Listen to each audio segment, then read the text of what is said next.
We'll see. We'll see if it works. Okay. We're live. Hello, guys. So, yeah, I have been MIA for a couple of days. I got sick, or at least I didn't think I was getting sick at first. My nice little blister on my lips shows it. I had an evening where I was talking with a friend or whatnot, and I told you guys about this in my last live, and I had swallowed and had this really sharp pain happen on like this part of my neck right here. And it carried on through the whole night, but it was like not all the time. It was just like random, where it would, like if I swallowed or something, it would be excruciating. The next day, the pain was like from that area up into my ear, and like just really like it was bad. And I spiked a fever, and I was like, oh my gosh, what is going on? By the end of that day, it was through my, just that whole side, like my whole side of my face, my jaw, my ear, my neck. Nothing on this side or anything. Like my throat didn't hurt. It was just that one spot. And then the very next day, completely gone. Nothing, just completely gone. Don't know what it was or what happened. The fever was gone. The pain was gone. Everything was gone by the very next day. So I don't know what happened. All I know is that fever took me out, because I forgot just how bad a fever feels, because I have not been sick since 2019. Like I was looking back and I was like, the whole time, I look back with Sarah and I when we were living in the RV. I look back to when we were living up in the little loft, to the whole time we lived in the RV, the first RV, with Barb. So when we lived out at, whatever you want to call it, out at Catherine's Landing, like that area, like we were at Davis Camp. That's what it was. We were at Davis Camp, never got sick. Moved up to Grandpa's house, didn't get sick. Lived at Grandpa's, inside Grandpa's house, we didn't get sick. We lived in the RV, parked out here, didn't get sick. So like Sarah and I were going through everything, and I'm like, Sarah's been sick a couple times, but nothing like severe, just like she had an ear infection on one occasion, and she caught like a regular cold on another occasion. But like for me, I've been sick since 2019. Like when I got like really, really sick right before Christmas, like I got super, super sick. And even through Christmas, I was really sick. I'm pretty sure at that time that I had caught COVID, but it wasn't a thing yet, like, or we didn't really know about it yet. It was just, I was diagnosed with a severe upper respiratory infection, and it lasted like 6 weeks. I ended up in the hospital and everything, for a little while, because I was so sick and had to have help breathing and everything. It was terrifying. But yeah, so right now, Sarah and the baby are taking a nap. I'm killing some time by hanging out with you guys, because I am going to go pick up my cousin in a little bit, and then I'm going to take her home from school, and then I'm going to help her mom get the dogs washed. So I've been working with and helping train my cousin's two Labradors. The older Labrador, Brucey, he's amazing. He is picking up finally, because he was really like, he didn't start really getting training until age 2, when they finally have hit a wall of frustration with his very bad manners and behavior. He's doing fantastic now. Like he's doing so good. And now they've got another puppy, which is named Winston, and it is their older dog's brother. So same parents, just 2.5 years apart, or 2 years apart, because Brucey's 2.5 and Winston's 6 months old. So yeah. So Winston, we are doing training earlier now than what happened with Bruce, but Winston is crazy. That dog is so unhinged, like absolutely insane. I have to make sure that I'm wearing sleeves and everything, because he bites and nips and jumps. He's knocked me over a few times, but yeah, he's got a lot of work to do to get him to where he has some better manners, because they have, like I said, my cousin, she is only 5 years old, and yeah, he knocks her over, plows into her. She gets nipped all the time by him, but he's a puppy, so he needs a lot of training. Like I have with Toby. Toby's really well, like he's big and he gets excited and he plays, and so he doesn't realize his size and will knock over Carlisle. So we have that situation where we don't allow them in the same space, where they actually have contact. Like they have the gate between them so they can touch and like have contact with feeling each other. Like Toby loves being able to give kisses to Carlisle. He likes licking Carlisle's hands. He comes over and plays with Carlisle at the gate. But we don't have them in the same space right now because Carlisle is so tiny in comparison to Toby's massive size. He is 62 pounds now, 6 months old. He's a big dog. Puppy still, so he gets his little zoomy moments and he doesn't realize his size. So yeah. So for right now, I'm killing some time before I go over there. So we're gonna kind of kill a couple birds with one stone and go pick up my cousin, take her home, and get the dogs their baths. They need to be scrubbed. Because they're Labradors, she doesn't want to have to take them to the groomer, which you shouldn't have to anyway with labs. You should be able to just wash them at home, put the thing in the tub, make sure that you collect all the hair so it doesn't go down your drain. And then I brush them. They both let me give them brushings. I've been brushing them probably, I was with Brucey, I was doing his brushing every other day. And finally, he's to the point where he only needs a brushing maybe once every week to 2 weeks. Because of course, as the winter season hits, they're not going to shed as much. They're going to hold on to a bit more of their coat.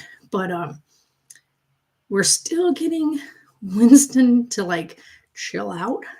Wilson to chill out because he still gets really, really insane. So right now, the best way that I can brush him is by like putting him on his tether and tethering him to the fence. So that way he's not like whipping around me and tangling me up. So I have to tether him, get him against the fence area so that he's a little bit more like where he only has like this much room to like move and not be able to turn himself around. And then I can brush him and get him all cleaned up. But yeah, right now he's been insane. So we're going to get them really well brushed. Then we're going to take them in the tub, get them all scrubbed up. The reason why when you're doing it at home, you brush them first is to get as much loose hair off first, then put them in the tub and wash them so that after they're all clean, like when they're getting clean in the tub, you don't end up with as much hair clogging up the drain. Because I have a thing that you put in the drain to catch all the hair. But if there's so much hair, you won't even get the tub to drain. So we want to make sure we can still get it to drain. And then you take them and you walk them after you've gotten them all like towel dried. You take them for a walk and get them out walking so that way they can shake off whatnot, but also not roll in the dirt, which is exactly what Wilson will do. If we let him right back out, he's just going to roll right back in the dirt again. So we want to take them and let them dry before they can run around the house. But yeah, so I'm going to go help her because like she has a really hard time handling them. And my cousin, he's like really big about having his dogs, and his other half wasn't really big about having the dogs. So she's learning, and I've been working with her and showing her like, like she can't keep behaving like she's afraid of them or that she is fed up with them. She needs to be more assertive with them because they just run her over. So I'm like, my little cousin is way more firm with the dogs than her mama is. And I'm like, you're going to have to be up to, your daughter's standards here on this one. She's 5 and the dogs listen to her more than they listen to the adult. And it's because she is assertive. She's firm. And she's like, don't, like when the puppy's running around being crazy, she gets very like, don't. She will like put herself like, stop it. And the dogs now leave her alone. And she's only 5. So if she's able to get the dog to not plow over her, hi, Chris, then an adult woman should be able to make sure the dogs don't plow over her. And I do have like my treat pouch thing that we put the treats in before I head over. And that's all ready to go. This one's right here laying down next to me. I'm going to finish doing the cleanup in here. Been trying to get everything organized for Christmas Day because it's right around the corner. And I have um, Taylor is coming up. We got Neil coming up. At least we think we have Neil coming up, because right now, the way it's looking, he may not be, because his boss, oh, if it was me, I would just say, look, I'm not coming in on Monday on Christmas Day, because you didn't give us a heads up, or whether or not we were being, because here's the thing, whether or not they're having to work that day, because he keeps telling him, well, I don't know yet. I'll know on Friday. How was he supposed to book all his Christmas plans if he didn't have his upcoming schedule? Also, he's already in overtime, and the company is really big about nobody having overtime. So he's already in overtime. And then if he does work Christmas Day, he gets time and a half because it's holiday pay. So if he's working on Christmas Day, he's going to get time and a half, and that would put him well over. So instead of his 15 something an hour, he would actually be making just over 20 an hour. And that would be an 8-hour shift at $20+ an hour. And I don't think the company's going to be too happy with the boss if that ends up happening. So, so we're not sure yet. And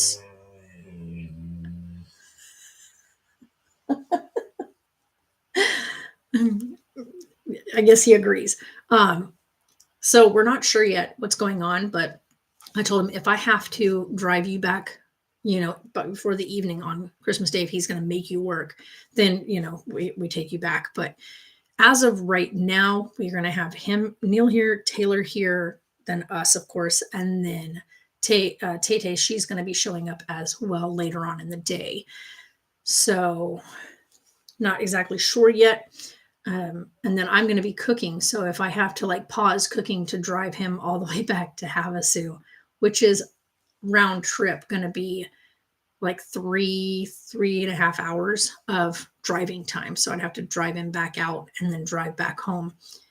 So, because it's an hour and 15 minutes to an hour and 45 minutes, depending on traffic, to drive up there and back. So, and there's a bunch of construction going through the mountain pass. So that's the other thing. Going from the 40 out into Havasu, there's a mountain pass you have to take. And right now they're redoing that entire one section of the road. And so they're only letting one lane of traffic through at a time. So they have northbound traffic going, and then after a while they let southbound traffic go. So you're literally stuck there. Usually they do 10 to 15 minutes each side. So you're literally stuck on one side or the other. If you're lucky enough to get there as traffic's going through, you get lucky enough to get through. Otherwise, you're guaranteed to be waiting there anywhere between 5 to 20 minutes in that spot. So yeah. So don't know yet. But I'm trying to get everything cleared up and cleaned up. And we have advent calendars for just a couple more days, and then we can clear all those out of the way. I ended up finally putting up the big Christmas tree. We weren't going to do it. We were just going to leave the small one there, but you couldn't see the small one after we put set the presents out there. We wanted to see. And it's not that we have a lot of presents, because I have quite a few people. It was the size of several of the gifts. You couldn't see the Christmas tree anymore because none of the gifts fit under the tree, because it is a small tree. And so none of them fit under it. So you had to put them around it. But because we have Carlisle, who insists on climbing and tearing things apart because he's 1.5, we have to have the baby gate there. And to have the baby gate there, it made our space very small to put everything in. And he can reach through the gate and over because he's tall. So that became an issue. So we ended up setting up the big Christmas tree, and then we repositioned the gate around the big Christmas tree. And now all the smaller stuff that didn't fit under the tree before does fit under the tree now. So we kind of stuffed all of that underneath, and then the larger presents are right on the border of the tree. So now he can't reach the gifts. And we ended up, my bigger tree, the top piece of the tree, right? So that top section, don't know what happened between when I had it at the shop to when I boxed it up to bring it here, but something destroyed the plugs, the plug light pieces on the top, really bad. And 2 of the branch pieces are completely broken off. We don't know what happened, how it happened, because it's been sitting in a box since last Christmas. but we've had it out there in that big old garage. And I think it might have something to do with the mice or whatever you want to call those things, the field mice things we have out here. I think that's what got to the top portion of the tree, because it was at the very bottom of the box. And the other two pieces are totally fine. There's none of those are messed with, but that bottom section was just obliterated. Like they took all the stuff and like made a little nest out of it, in that box. So I was like, what the heck? So I checked the whole tree, but that top section was just demolished. So we took the top section of the small tree and fixed the connector piece and put it on the big tree.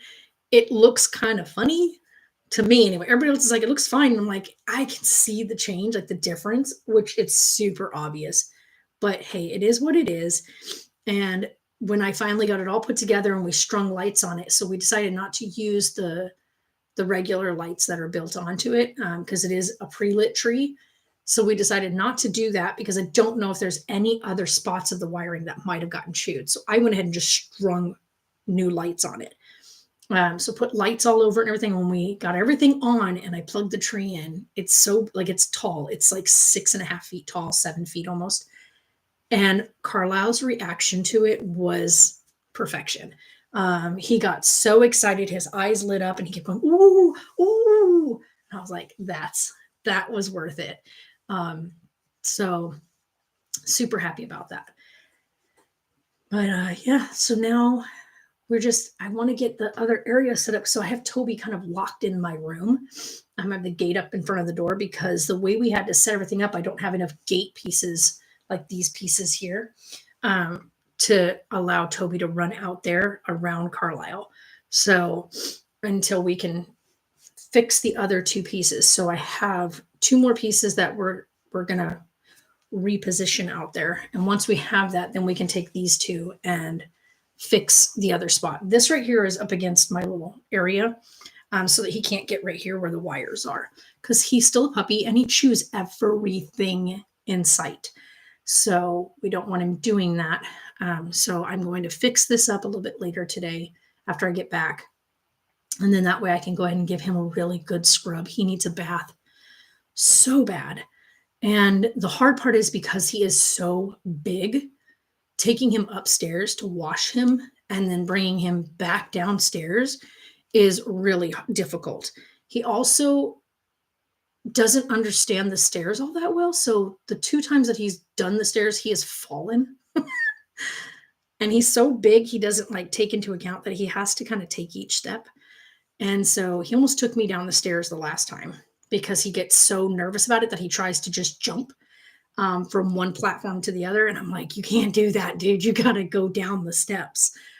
So that's going to be a new one that we need to work on with him, is climbing stairs, because I have a difficult time with stairs as it is because my hips and my knee.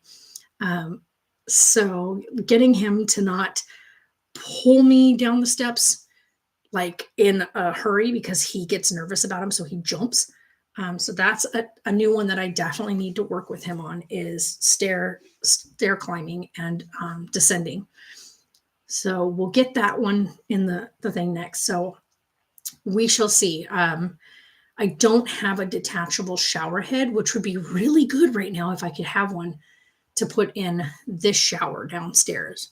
Because if I had that down here, I could definitely shower him in the shower downstairs. Maybe get water everywhere, but he would be at least height level with me because that shower has a massive step up. You guys, it's stupid.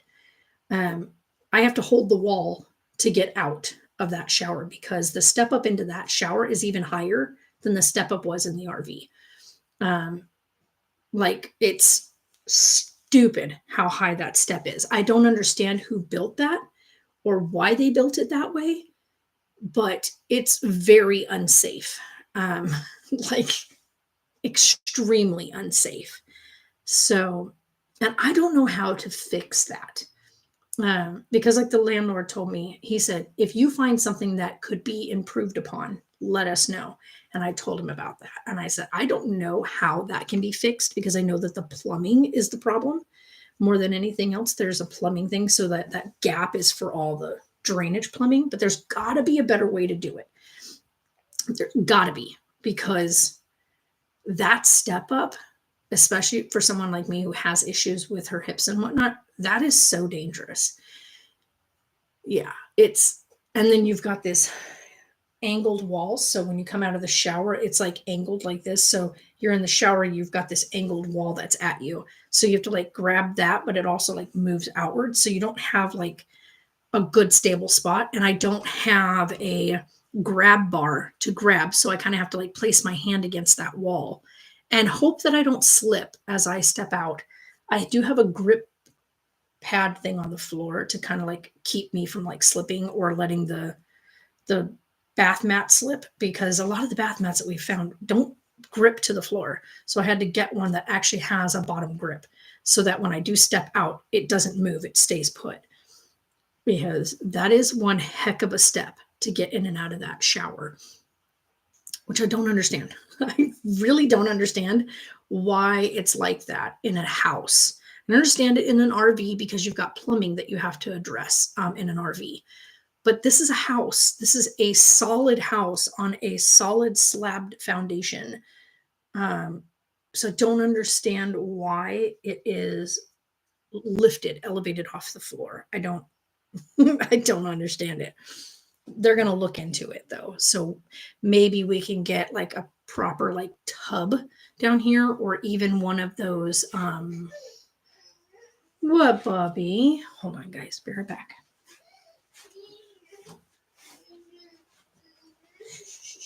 You're okay.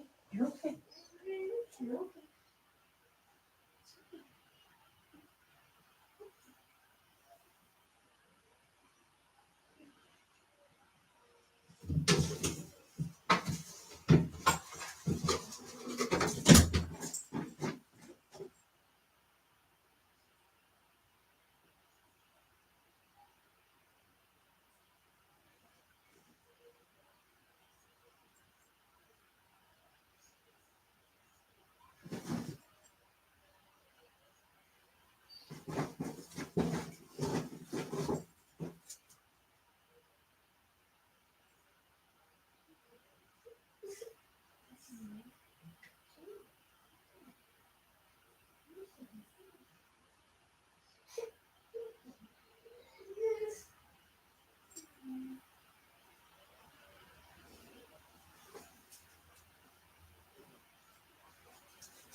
All right, guys, I'm actually going to go ahead and shut this off because he's awake, but he also is like doesn't want to lay back down. So I'm going to close off the stream. So I'll see you guys later.